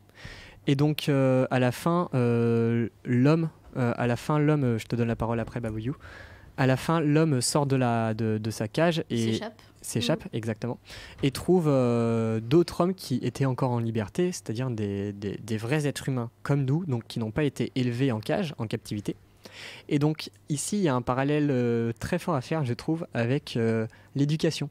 C'est-à-dire que l'homme se retrouve un peu face à d'autres humains et il va essayer d'appliquer ce qu'on lui a appris dans le zoo, mais ce qu'on lui a appris, c'est quelque chose de très artificiel. Et donc finalement, c'est un rapport avec l'éducation qu'on peut retrouver chez certains enfants qui ont peut-être une éducation très artificielle et ne savent pas comment réagir en société. Donc finalement, ce qui fait une société, c'est l'interaction et non pas l'apprentissage des codes de cette société, que les apprentissages viennent de l'interaction et pas de forcément tout ce qu'on peut nous dire avec nos parents, nos éducateurs, entre guillemets, je les regroupe tous dans un même sac, etc. Et sincèrement, j'ai beaucoup, j'ai bien aimé ce film pour toutes ces raisons qui étaient en même temps divertissant, drôle et très satirique avec un vrai message derrière. Et Babouyou, toi qui voulais parler. En fait, globalement, je voulais dire ça. Je suis désolée. Ce que t'as dit, mais le fait qu'on peut aussi faire ça avec faire un parallèle avec simplement la vie réelle, le fait qu'il fasse toujours la même chose, qu'il soit enfermé dans une cage, etc. Voilà, exactement. Voilà. Mais c'est vrai que ça, ce rapport avec notre société est extrêmement présent. C'est vrai que ce rapport-là métro, boulot, dodo, je l'avais vu, mais pas vraiment dans le sens d'éducation. C'est-à-dire que moi, je suis restée très... je suis pas allée analyser plus loin que ce que je voyais. C'est-à-dire que... j'ai été analysée dans le sens où les animaux dans des... Au zoo, on leur demande aussi de faire des activités comme ça, c'est-à-dire que le mec il appuie sur le bouton, paf, hop, la bouffe elle arrive, la nourriture pardon, hop, il appuie sur le bouton, oh les otaries elles vont sauter, ouais, chouette, parce qu'elles vont faire un spectacle. Donc en fait c'est les mêmes activités qu'on demande aussi. Je me suis arrêtée, on va dire, là entre guillemets, c'est-à-dire qu'en fait on fait à l'homme ce qu'on fait faire aux animaux, et donc ça nous touche parce que c'est nous. Exactement, et ça nous fait nous rendre compte que on les traite quand même comme du caca, les animaux. Moi, je dirais pas ça nous a touché de façon sentimentale, ça nous a touché de façon humoristique. C'est-à-dire, on a rigolé de la tête de cet homme qui est derrière des barreaux. Forcément, il y a l'aspect, on se voit à travers, donc on se dit, ce serait horrible si ça nous arrive. Mais le fait que ce soit en stop motion avec des formes très grotesques, des actions très grotesques aussi, tout de façon tournée humoristique, nous fait prendre aussi le film d'une façon humoristique. Et donc finalement, c'est très entre guillemets hypocrite de se dire on va rigoler de lui qui est derrière les barreaux, alors que vraiment, ça pourrait être très clairement nous. Je sais pas si je suis... Moi, je l'ai pas senti comme ça parce que... Ouais, moi, j'ai pas trouvé ça du tout drôle. Genre, j'étais même super triste pour le bonhomme Mais- parce qu'on voyait, on voyait les larmes qui coulaient et vraiment, à la fin, il se traîne par terre pour éviter d'être pris en photo. J'ai trouvé ça tellement horrible. L'histoire est horrible, je suis C'était complètement pas du tout d'accord. drôle. Mais l'exécution est faite pour Oui. être humoristique. Surtout à la fin, il se fait taper par les Alors, autres. et là encore, en tout cas, moi, la façon dont je l'ai vu, de différents. Enfin, globalement, pour moi, c'était un reflet de la société actuelle, Oui. dans le sens Ouais. où t'es différent, tu te fais tabasser. Exactement. Voilà. Moi, je trouvais qu'aussi, il y avait une présence de la société dans de la société de consommation, de surconsommation, et une société qui se transforme de plus en plus en une société de loisirs, de plaisir, et qui ne cherche plus que ça. Quand on voit que quand il lui donne à manger, il le jette à la poubelle, que la poubelle elle est pleine, qu'il ramasse pas, Ouais. que ça tombe à chaque fois. Société de surconsommation, qu'ils achètent des masses pour ressembler à l'homme, enfin du coup que les pingouins achètent des masses pour ressembler à l'homme, comme nous on pourrait acheter des peluches d'orang-outan ou je ne sais quoi. Société de surconsommation, et qu'en fait ils cherchent que le plaisir et la satisfaction, et par le fait que l'homme doit les distraire en Ouais. faisant un spectacle entre guillemets. Et nous C'est clairement ça. dans notre société, on est en train de virer dans une société comme ça, une société juste de plaisir, de satisfaction, et qui en fait on n'a plus de réel besoin d'existence en fait. Mais c'est vrai, j'en parlais avec mon prof de philo l'autre jour, je vais un peu dériver du sujet de Lequel Voix des films philo festival. Bah, Quel prof retard. Lequel prof de philo? Je sais pas si j'ai le droit de nommer le nom à On la l'a dit radio. tout à l'heure. Celui qu'on a, C'est- celui qu'on a ensemble ou celui que j'ai pas avec toi? Celui qu'on a ensemble. Ok. Et du coup, on discutait justement en cours de tronc commun de cet aspect de la société qui veut toujours aller plus vite, toujours être diverti. Et on disait aussi que ça nous impacte, nous, dans, par exemple, notre sensibilité Oui. à pouvoir être concentré sur quelque chose pendant à fait. longtemps, parce que on voit que l'attention des élèves diminue de plus en plus. Bref, c'est pas forcément le sujet du débat, je voulais juste en parler très brièvement. Et donc je voulais aussi parler des détails de ce film, parce qu'il y a plein de détails qui renvoient à d'autres sujets complètement extérieurs. Le premier, c'est un détail qui est lié facilement au film, c'est le fait qu'à un moment on voit une pancarte qu'un animal regarde, et cette pancarte dit l'homme vous voit comme ça, donc en parlant des animaux, et non. Je m'en trompe. Oui, Si. Et c'est l'homme vous voit comme ça, et on voit par exemple un rhinocéros en forme de burger. Donc c'est-à-dire l'homme prend les animaux pour juste de la nourriture. Et donc premièrement, on voit le fait que oui, c'est vrai, on prend les animaux pour de la nourriture. Concrètement, c'est tel qu'on les voit aujourd'hui. Avec la société On a de juste une vision consommation. utilitaire d'eux. Ouais, c'est ça. Et la deuxième chose qu'on peut voir sur juste ce petit détail d'affiche, c'est que on a une vision complètement erronée aussi des animaux. Parce que nous, forcément, nous, humains, on va se dire mais c'est complètement faux, cette pancarte. Les animaux, on peut aussi les voir comme étant des vrais, je sais pas, des vraies bêtes élégantes, des choses comme ça. Alors que forcément les animaux sont vraiment complètement autre chose que de la nourriture, et donc forcément cette pancarte elle rend le tout très satiré, qui pareil on retourne à ce côté de la satire. Et il y a un petit détail que j'ai adoré à la fin, c'est que je sais pas si vous avez remarqué, mais quand il arrive sur la plage pour rencontrer les autres humains, l'océan est fait en plastique. Oui. Et Ce parallèle-là est hyper j'ai intéressant. beaucoup aimé ça, en même temps pour l'esthétique, mais en même temps pour les messages derrière, ça m'a fait beaucoup rire. Et moi, ça me fait un peu mal, mais je l'ai remarqué grâce aux remarques, on refera après, remarques des filles derrière moi. On en parlera tout à l'heure. Voilà. Bref, est-ce que ça vous dirait qu'on parle du dernier film ? Enfin. Alors, attends, j'ai juste une petite référence à sortir, mais j'étais en train de faire des recherches et je la retrouve pas. J'en avais une aussi pour le film Wet, mais j'ai oublié, c'est un youtubeur américain qui fait des dessins animés complètement loufoques, mais c'est génial ce qu'il fait, c'est très abstrait, mais j'adore. Alors, c'est du coup la référence que je voulais sortir. Donc, vous connaissez tous le livre 1984 de Oui, George de Orwell. George Orwell.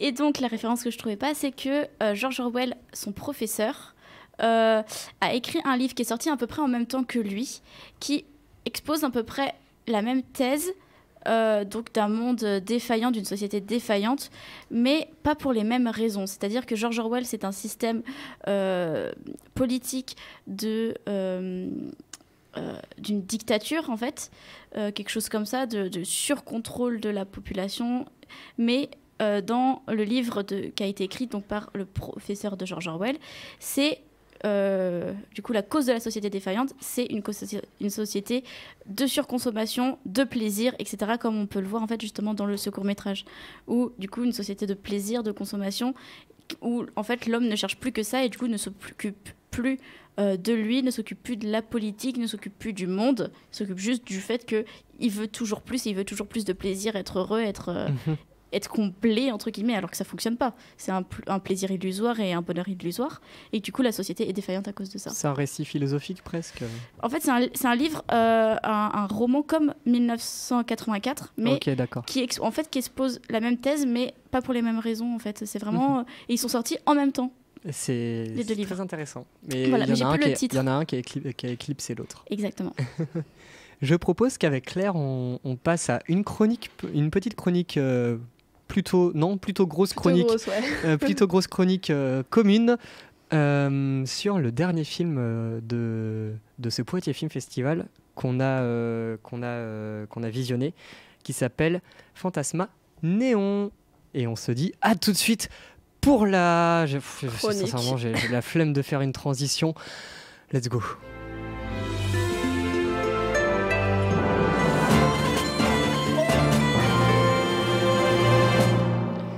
Et donc ce film, Fantasma Néon, c'est un film réalisé par Leonardo Martinelli.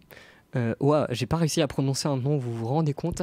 Leonardo Martinelli, qui est sorti en 2021 au Brésil, qui est un film brésilien, et qui a reçu plusieurs nominations, notamment une nomination au Brésil qui s'appelle le Lionceau d'Or.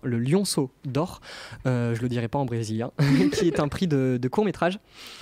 Et donc ce film est un film semi-documentaire, donc un film, je vais dire semi-documentaire, mais en fait en réalité c'est vraiment une fiction.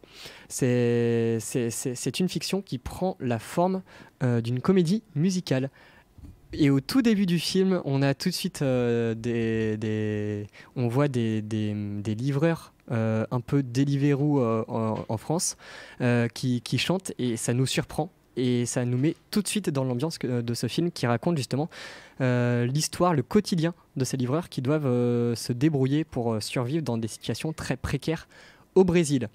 Et donc, pour cela, ces livreurs sont filmés de façon très anonyme. Le réalisateur ne voulait pas faire en sorte qu'ils aient une certaine personnalité, il voulait les anonymiser pour qu'on puisse ne pas les différencier, tel qu'on ne différencierait pas des livreurs dans la vraie vie nous-mêmes. C'est-à-dire, on voit un livreur, on en voit un autre, ça reste des livreurs. On en revient au mot fonction qu'a énoncé Lia il y a quelques minutes tout à l'heure.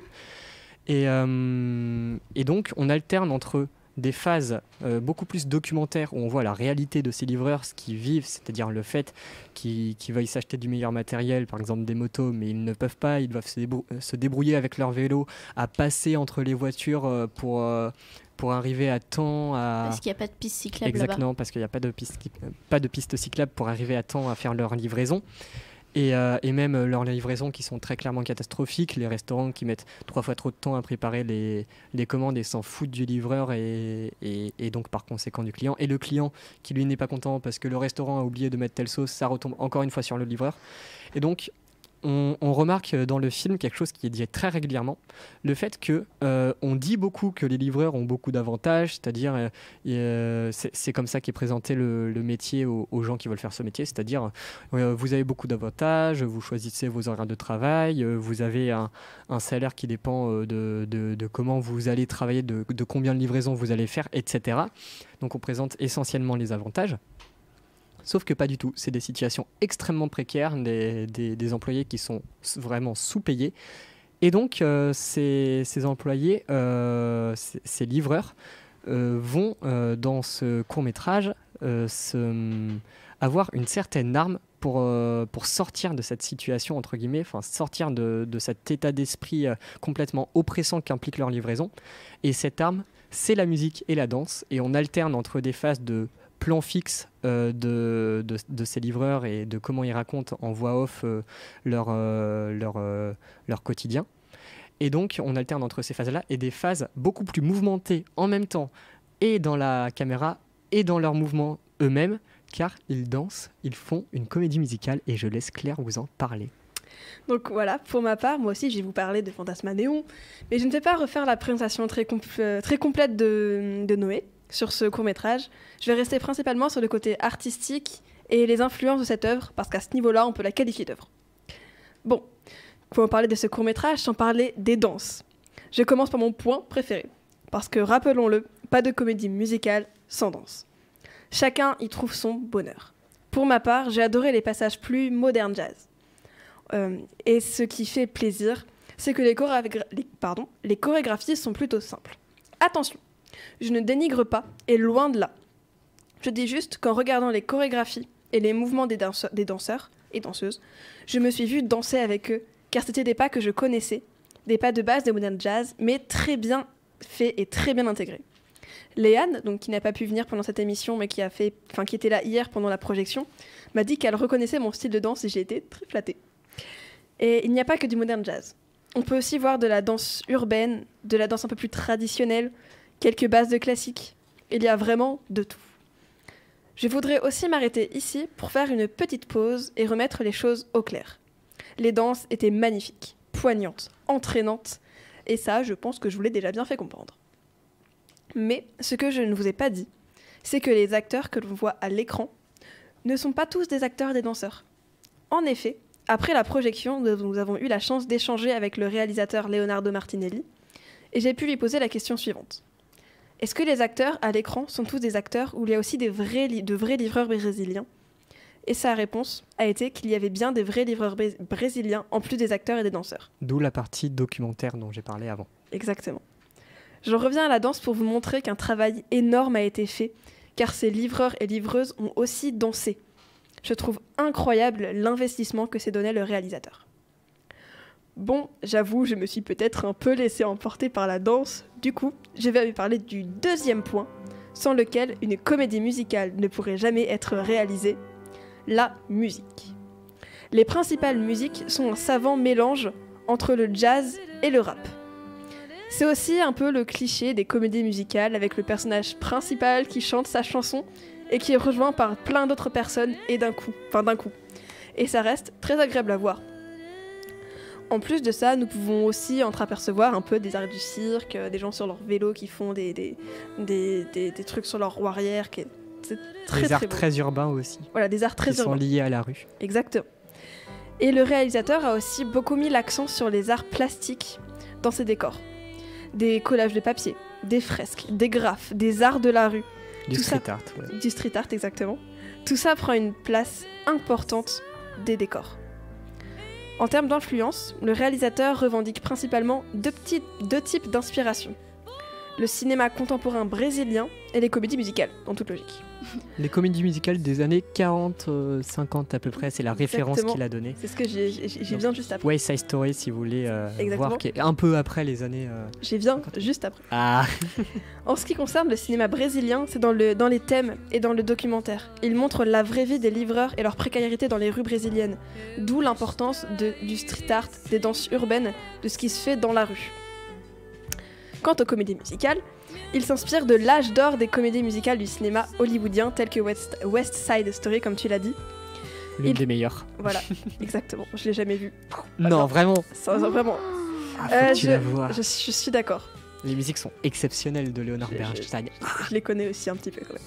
Il s'inspire aussi des films de Jacques Demy comme Les Demoiselles de Rochefort. Évidemment. Incroyable aussi, que je n'ai jamais vu, mais incroyable aussi. T'en as vu très peu. J'ai une culture cinématographique pourrie. Donc pour conclure notre chronique, je dirais que Leonardo Martinelli joue avec un grand nombre d'arts dans son œuvre et nous transporte grâce à elle dans son univers. Personnellement, j'ai adoré l'une des musiques du court-métrage, la musique jazz, t'en as parlé, que j'ai trouvé incroyable, qui est composée par Carole Maya, la compositrice de notre petite pause musicale et que vous entendez en fond actuellement. Et donc, sincèrement, j'ai adoré ce court-métrage qui est sincèrement exceptionnel. Tout à l'heure, Ilan parlait des plans fixes en disant que c'était un peu ennuyant. J'étais pas tout à fait d'accord. J'avais pas forcément le temps de rebondir dessus. Mais ces plans fixes arrivent à créer des ambiances. Il y a parfois des regards caméra qui sont vraiment soutenus d'une telle détresse et d'une telle envie. On voit en même temps cette larme de détresse à cause de leur précarité, mais en même temps cette flamme de s'exprimer qui est immense.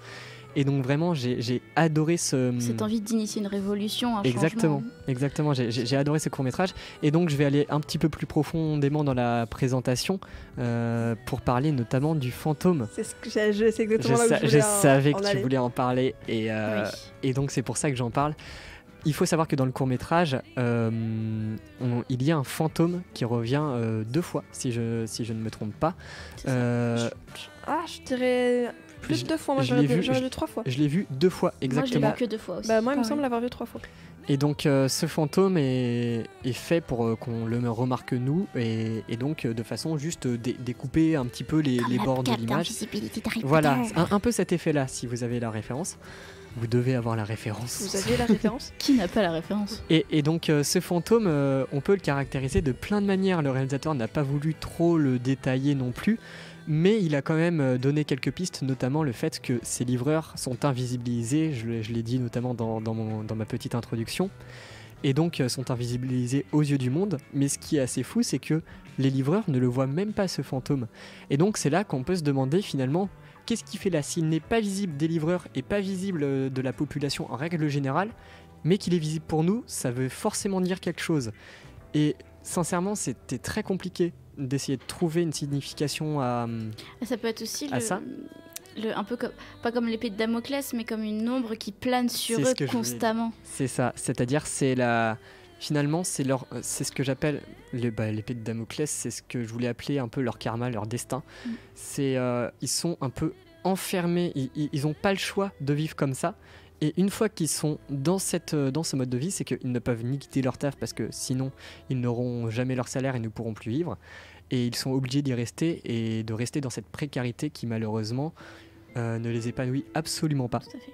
Au début, j'avais cru que le fantôme c'était pour représenter la dépression parce que il était sur un banc et il bougeait pas et il avait l'air super triste et il y avait le fantôme, on aurait dit la ça peut aussi représenter le danger de leur métier et la mort parce qu'on voit que un des livreurs va se faire tuer, enfin sera renversé par une voiture et ça peut représenter ça. On ne sait pas justement s'il s'est fait tuer ou si c'est une imagination, une projection. Moi je l'ai pris comme étant une projection. Pareil. Moi aussi. J'aimerais bien juste revenir sur le fantôme. Parce qu'en fait, là, dans ce que tu as dit, c'était très complet. Il y a juste, tu n'as pas expliqué le titre, qui est Fantasma Néon. Et en fait, c'est Fantasma de fantôme et néon, d'un néon. Et en fait, ça montre que même à la lumière, ils sont invisibles. Ouais. Où on le voit très bien dans une scène particulière où donc le livreur qui s'appelle Johan, je crois, quelque chose comme ça. Qui est avec un autre livreur et qu'il danse. Donc là, ça fait j'aurais plutôt dit un peu traditionnel, ballet, etc. Ouais. Enfin, classique en termes de danse. Et il mélange aussi les styles, t'en as parlé, voilà. Mais il y a un style hip-hop, un style jazz. Exactement, mais dans cette scène-là, c'est pas tellement jazz ou hip-hop, il y a un côté très sensuel aussi. C'est dans le théâtre ? Oui, quand ils sont au théâtre, sur scène. Justement, ce qui relie avec la comédie musicale sur le théâtre. Voilà, et en fait, la salle est vide. Et en fait, il reste invisible. C'est-à-dire que même à la lumière de la scène, même à la... Exactement. Personne n'est là pour les regarder. Exactement. Et donc, il me semble que le fantôme apparaît aussi à cet endroit-là. J'en suis moins sûre de ça. Non, il n'apparaît pas à cet endroit-là. Il n'apparaît pas. Bon. Mais ça y fait aussi référence. Ou par exemple, on voit la lumière évidemment. Un peu néonée, je veux dire entre guillemets, je sais pas si ça existe. Très, avec beaucoup de lens flare, quelque chose qui est vraiment qui fait très onirique, on va dire. Exactement. Voilà. Et donc moi je voulais revenir sur un plan qui m'a marqué, je sais pas s'il vous a marqué, mais moi il m'a marqué de par sa signification. C'est ce plan où on voit le livreur principal, tu l'as appelé Johan, je ne sais pas si c'est son prénom, on va l'appeler Johan. Ce livreur principal Johan qui est allongé sur le bord d'un haut muret et qui allongé a posé son sac à côté de lui, son sac de livreur, et qui son sac a pris la place de sa tête. Et vraiment, c'était très bien fait ce plan. On voit ce sac avoir pris la place de sa tête et il devient même sa tête. Et donc finalement, c'est donc cet effet d'engrenage, le doigt dans l'engrenage. Une fois qu'on est dedans, on ne peut pas en sortir. Oui. Du coup, j'ai le vrai nom du livreur. C'est Joao. Joao. Voilà. Et donc Joao, on voit ce magnifique plan qui est parfaitement composé de façon très symétrique, il isole juste lui au milieu du cadre, vraiment le centre du centre, avec son sac à la place de la tête. Et donc finalement, c'est là où je me suis dit, ah ouais, ok, ce film est réellement une œuvre d'art. Là-dessus, où j'en reviens, donc le TAP a mis à disposition un cahier pédagogique autour de ce court-métrage qui est incroyable. Je te conseille d'aller le lire, Noé, il va vraiment t'intéresser parce qu'on parle de transition, on parle justement de ce plan-là aussi, il me semble. Et donc je vous conseille aussi, vous chroniqueurs et chroniqueuses, auditeurs, auditrices, choupissons. Les choupissons, les choupissas. Exactement. C'est vos petits noms, nos chers auditorices. Voilà. Donc je vous conseille énormément d'aller voir ce cahier pédagogique qui est vraiment très complet et très instructif dessus, que ce soit au niveau histoire, mais au niveau aussi cinéma, au niveau interprétation et analyse. Moi, le plan qui m'a beaucoup marqué, c'est donc quand Joao est dans la rue, qui vient de retrouver un ami à lui, et qu'ils sont face à face, mais qu'on ne le voit pas.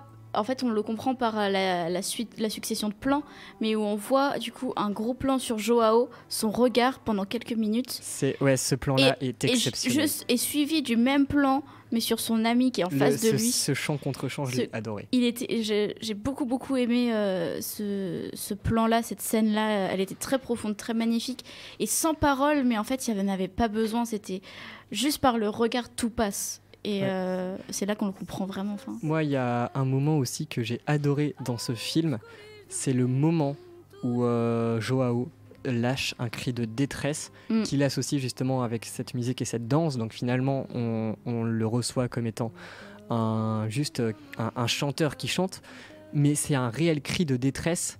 Et juste après ce cri de détresse, on entend par exemple d'autres livreurs lui répondre, mais on n'entend jamais personne d'autre lui répondre. C'est juste lui. Mais moi, et les gens, oui. J'ai interprété ça comme un peu un cri de ralliement, un cri comme un chant que tout le monde chante, un chant révolutionnaire. Moi, j'ai entendu ça comme un cri de ralliement parce que plusieurs fois ils ont parlé de la révolution, etc. Et vu que tout le monde s'est mis à le faire avec lui, comme si ça les rassemblait. Et pour moi, je l'ai associé à ça, vraiment un cri de ralliement qui sortait du cœur parce que c'est un mal-être et c'est un appel au secours, mais qui était un cri de ralliement pour initier une révolution. Moi, je l'ai senti les deux, exactement. Vraiment, tu prends les deux, tu fais un mélange. C'est-à-dire que pour moi, c'était un cri de détresse, mais un cri de détresse de tout le monde, et donc un appel à l'aide de chacun des autres. Ouais, c'est ça. En fait, un appel à être soudé et finalement de se soutenir, et on le voit notamment dans ce court-métrage, le fait qu'ils soient tous tellement dans une certaine précarité qu'ils sont obligés de se rallier eux-mêmes pour se soutenir, et c'est justement le principe d'une société qu'on voit. Ils s'isolent dans un isolement en fait. Exactement. Et la fin de ce court-métrage est extrêmement brusque, je ne sais pas si vous vous souvenez, on l'entend crier et on entend une moto, le son d'une moto surpasser le son de sa voix, et le film se coupe. Et j'ai trouvé cette fin... on va dire très en accord avec le reste du film. Elle surprend au début, mais finalement elle raconte, elle est complètement appropriée parce que elle dit finalement peu importe comment vous êtes, si ça ne change pas, vous serez toujours en dessous des bruits de la circulation, des bruits de quelqu'un qui parle, vous serez toujours en dessous de ça et jamais vu tel que vous êtes. Parce que du coup, j'ai juste sachant que la moto est très importante parce que c'est le rêve de Joao de s'acheter une moto. Moi, ce que j'ai trouvé aussi très bien, c'est que le réalisateur a pas eu peur de dire les choses cash. Exactement. Et clairement, à un moment, il dit, en plus, regard face cam, en direct, c'est de la faute des Occidentaux si on en est là. Mais de toute façon, paniquez pas, parce que si on s'en sort pas, si on va pas bien, on a juste à les appeler, ils viendront nous sauver en nous. C'est ça. comment dire, Payant, esclavage, enfin un peu dans de l'esclavagisme, enfin en les soumettant. Voilà, c'est ça, c'était le mot que je cherchais. Je considère que c'est de l'esclavagisme, Ouais. cette situation tellement précaire. Et qu'il n'a pas eu peur de le dire clairement, sachant que c'est un film qui est vu par des occidentaux, nous. Ouais. Et ça, j'ai beaucoup aimé le fait qu'il n'ait pas eu peur de le dire. Par contre, ce que j'aurais bien aimé, c'est qu'il soit encore plus subtil sur l'utilisation des instruments de musique comme armes. Parce que juste les voir tenir de cette position-là, en fait, je trouvais que c'était assez parlant. Et après, ils ont fait les gestes comme s'ils tiraient. Et j'ai trouvé ça dommage qu'ils le laissent pas léger comme moi, ça. Moi, je l'ai pas noté, je l'ai juste vu comme étant porté comme des armes. Ouais. Donc, je sais pas, ça m'a pas sauté aux yeux comme s'il tirait. Ce parallèle-là était assez incroyable. Ouais, j'aimerais vous proposer, vu l'heure qu'il est, on va forcément déborder avec un petit débat. Trop déborder. Mais on va avoir une discussion de 5 minutes, si vous êtes d'accord, sur le rôle d'un spectateur dans une salle de cinéma et devant une œuvre. Et on va pouvoir démonter les voisins de derrière. Parce qu'il faut savoir que quand on y horrible. était allé, vraiment toute la salle, il n'y avait presque pas d'exception. Toute la salle était en train de pouffer de rire à chaque élément qui sortait un peu de l'ordinaire d'un film grand public. Même pas des choses drôles, c'est même pas rire parce qu'il y a une blague ou un rire élément de drôle, gêne, c'est- rire de... Non, Oui, c'est c'est rire même pour, pas ça, c'est rire pour que les potes voient qu'on est cool. Oui. Ouais.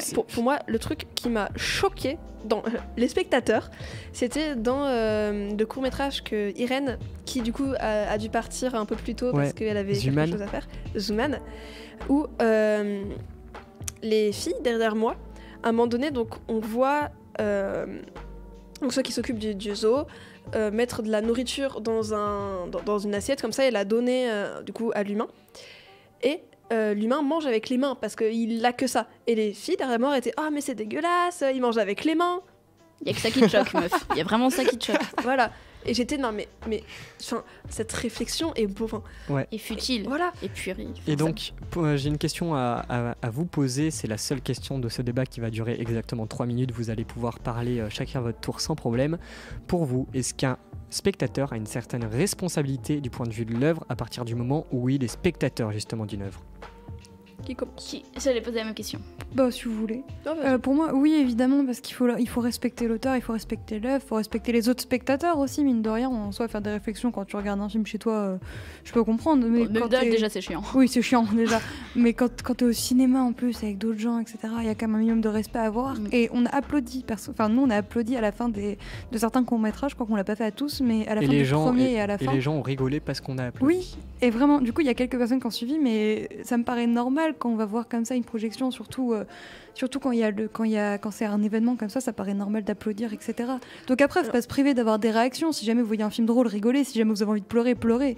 Mais c'est Faut pas abuser. Respecter, non, les autres, vous quoi. avez le droit d'avoir des réactions, Oui. mais évitez de faire en sorte que vos réactions soient juste là pour amuser vos potes et faites en sorte que ces réactions restent pour vous. Je sais que ma sœur a vu un film, et là, vous voyez, c'est pas une réaction pleurée ou quoi que ce soit, mais c'est une réaction que toute la salle en commun a eue, c'est qu'elle a regardé Les Animaux Fantastiques, et à un moment, on voit des bébés nifleurs. Elle- Et elle m'a expliqué elle que fait tout le monde dans la classe, tout le monde dans la salle, tout le monde a fait oh en même temps.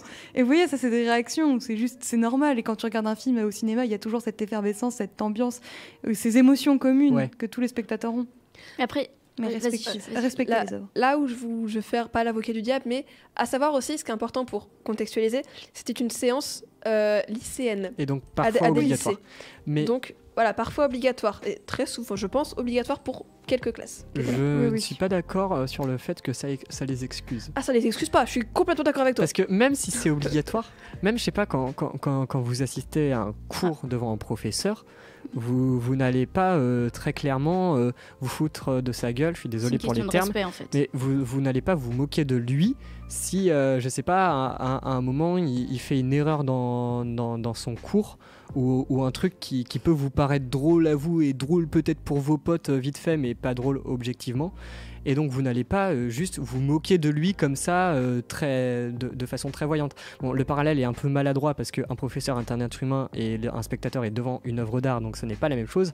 Mais même si des élèves sont là obligatoirement imposés par leur professeur, leur statut de spectateur leur impose un certain respect. Et je pense que le mot qu'on doit retenir de ce débat, de cette mini-discussion de 2 minutes, c'est respect de l'œuvre qui est devant nous, même si l'œuvre est nulle, même si l'œuvre ne vous touche pas, Tout à même si vraiment vous trouvez que l'œuvre est complètement foirée.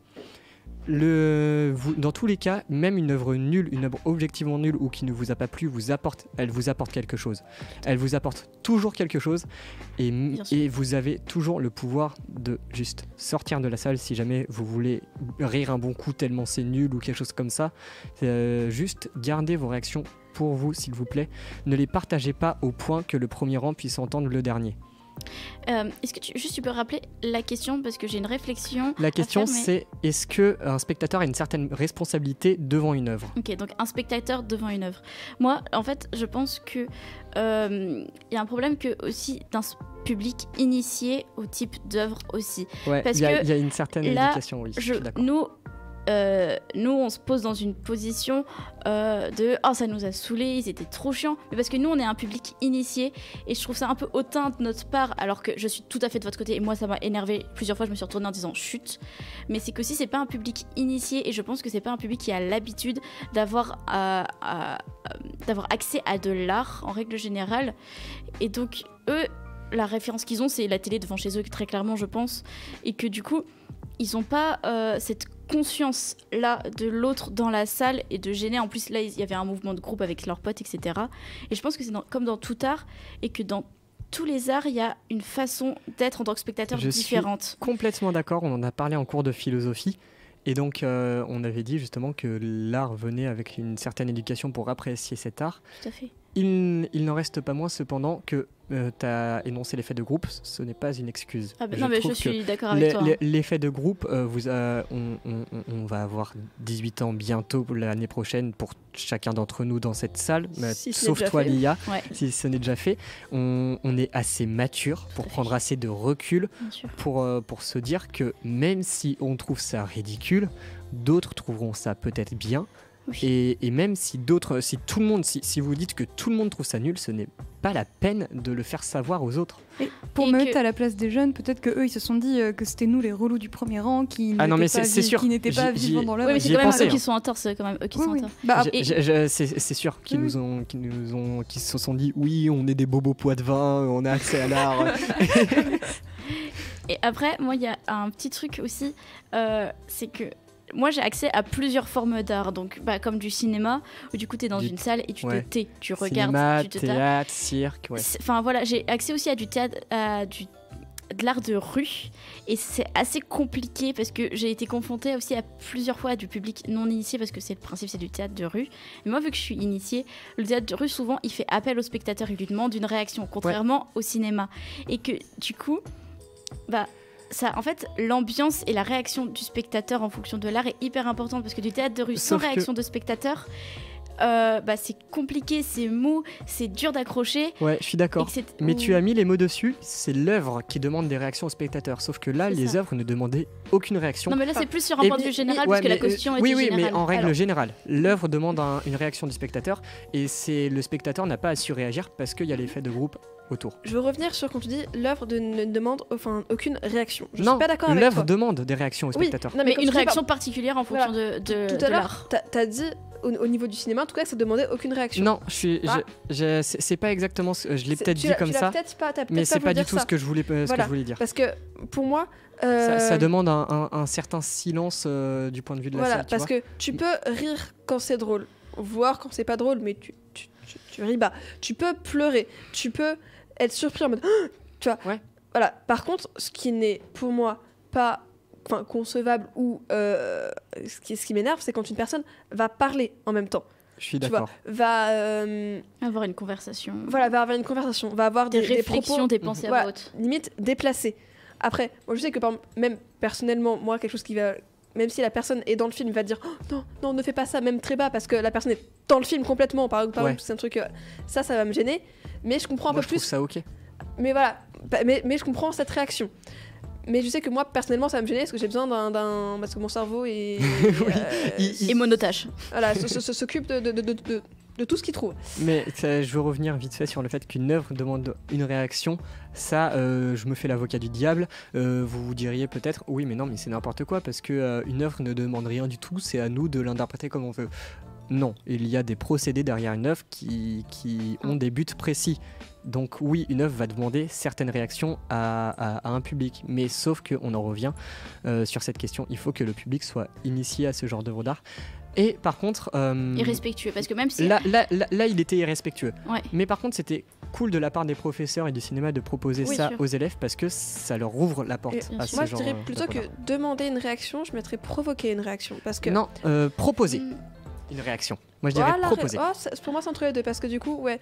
Parce que dans le théâtre de rue, je suis d'accord où si la personne va essayer d'interagir avec le public, mais ça va être aussi de la troupe par exemple, de théâtre de rue. Moi, j'ai l'exemple du théâtre de rue qui va essayer qui va elle aussi essayer de trouver quel public est réceptif. Par exemple, pour moi. Non, en théâtre de rue, tu choisis pas ton public. Non, parce mais que c'est du théâtre de rue et justement, t'es confronté à tout, c'est à toi de t'adapter à ton public. oui.